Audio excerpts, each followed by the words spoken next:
បងគ្រាកន្លងឃើញបងល្អត្រង់ណា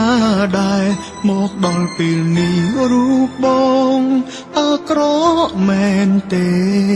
ឬមួយអូនអ្នកប្រែខុសធម្មតាបងដឹងខ្លួនបងអង្គដំឡៃអូនថាស្រីត្រូវការជីវិតហឺហា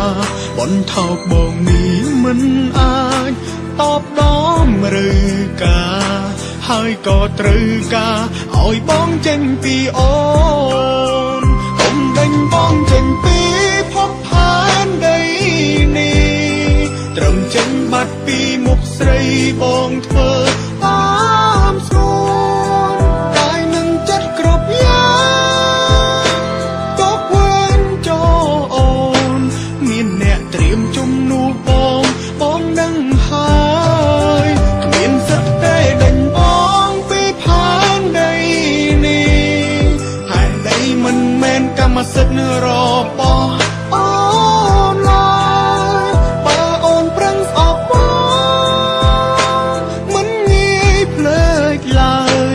យូរភ្លេចហើយឲ្យទៅតាមខ្យ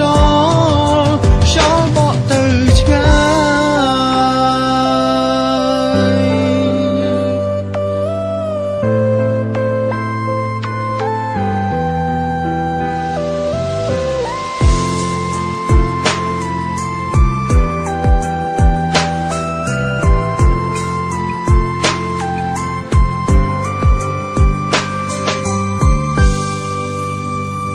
បងដឹងខ្លួនបងអង្គដំ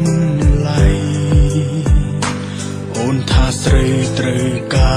រជីវិតហឺហាបន្ថោកបងនេះមិនអាចតបដំឬការហើយក៏ត្រូវការឲ្យបងចេញពីអូនខ្ញុំដេញបងចេញពីភពផែនដី